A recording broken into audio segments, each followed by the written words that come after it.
Hello. In the previous section, previous video, we have seen the basic of time value of money. Now in this video, we're gonna explain a bit of more details of time value of money so that we are ready to take on the capital budgeting session that we are going to begin with. So let me give you an example, recap of the previous year. So when we are calculating the present future value of any cash stream, we compound it, means 1.1 plus r to the power of n. And when we are calculating the present value of any future cash flow, we are discounting it, means future cash flow divide by 1 plus r to the power of n. You can watch the previous video to note down the formula. Now let us take some examples. So example in this case is that let's say you have a plan of to save $1,000 today and $1,000 at the end of next 2 years. If you want to earn, if you are supposed to earn 10%, how much money you will have at the end of year 3? So in this case, what you will be using? You will be using a method of compounding, right? Compounding of $1,000 today for the next 3 years, and then $1,000 at the end of second year for 2 years, and then the $1,000 at the end of third year at zero value. So this is how we really gonna make it second year at the third value. So the third year, you can combine step by step 1000 into 1100, then it will become to total will become 2100, and then you can compound both of them for 1 year, and then you can compound the three for 1 year, or you can compound them in one by one. So 1.1 into 1.1 into 1.1, and then it will become 1331. 1000 for two times, 1000 for one times, and that's how we normally calculate the compounding in the current formulas. We will take on individual cash flow and then compounding them for 3 year, 2 year, or 1 year as the case be, and then add it up to it. This is how we compound the cash flow. Now to consider the value of present value. So let's say if you are supposed to get this $1,000 in the next 3 years, how much is the value as of today? So in the same way, when how we compound it, we will also discount them one by one.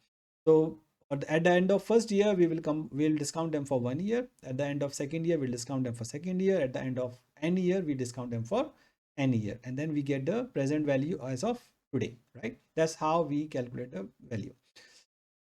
To show as an example, let's say you have to pay Uncle Harry 5,000 in 1 year, and then next 8,000 in the next 3 years. If Uncle Harry would otherwise earn 6%, means the rate of interest is 6%, how much money you can borrow him to not to make him losses? So what you have to do really is to calculate the present value at 6% of all these terms individually, right? So you put it on a timeline and then you calculate them one by one.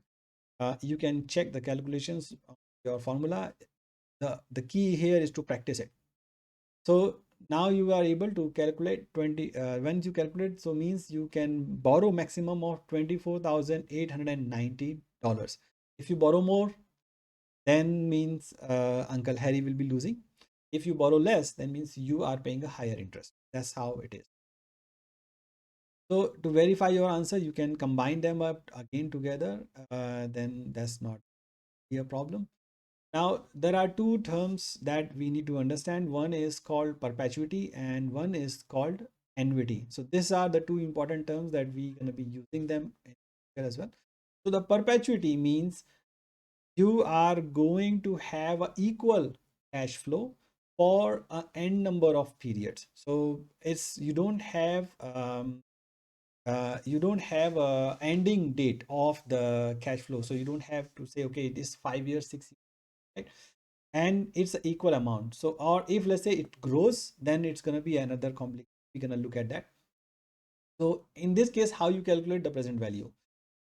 Present value formula works is this way. If it can go to let's say 10 year, 20 year, 30 year, the value is very negligible.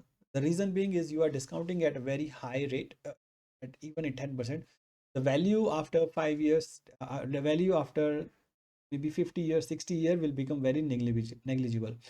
So the simplest way to calculate the present value in these cases is C divide by 1. C divided by R, which is the rate of interest. So the present value of a perpetuity is calculated C divided by just the rate of interest. No 1 plus R, no power, because that's a simple way. So that is the value of calculating the present value. If let's say we say that this cash flow is going to grow at, let's say, 1% every year, what are you going to do? Or there is a growth rate, a consistent growth rate. So the formula in that case will be C divided by R minus the growth rate, because the cash flow is continued to generate. You cannot increase the C all the time, right? So you have to calculate C divided by R. So we reduce the G, growth rate, from the factor. If the money is growing at different rates, then you cannot use this formula. This formula works only when the cash flow remains consistent, growth remains consistent, and the discounting factor, the interest rate, remains consistent.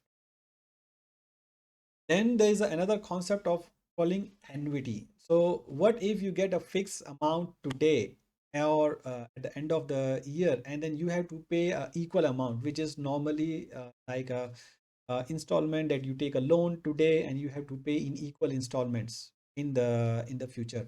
So that is called annuity. Annuity, the difference between annuity and perpetuity is that annuity ends after some period, and perpetuity remains continuous. So the value to calculate the present value of the annuity is same as the present value, same as the any other distribution method that we have take, but it can create a long, because it may go for 20 years, 30 years, 50 years. So you may not want to calculate each of them individually. For that, there is a shortcut, and the shortcut formula here is this. Let me show you the formula here.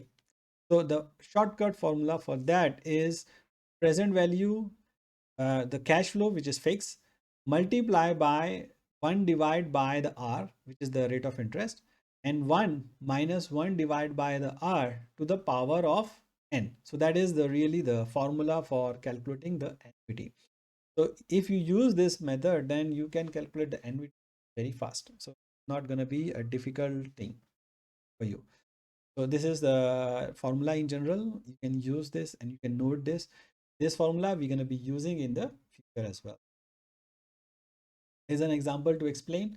Let's say you are a lucky winner of 30 million state lottery. Now you can take the prize money now, or 1 million, or as a 30 payments in 1 year starting today, or 15 millions paid today. So what will you choose? So you will calculate the present value of both the options. Which way is better? So 15 million today is simple. Is the present value will remain to 15 million. And then the present value of 1 million for a period of 30 years. You need to calculate one by one. Or you can calculate the annuity of 1 million for 30 years. So the annuity of, so it is not going to grow perpetuity, sorry. So it will be, you can calculate that and solve it for yourself. See which one is you gonna. The growing cash flow, as we have already explained in the future, that sometimes the cash flow can grow at a certain rate. So the formula for those growing perpetuity is C divided by R minus G, as we have explained earlier.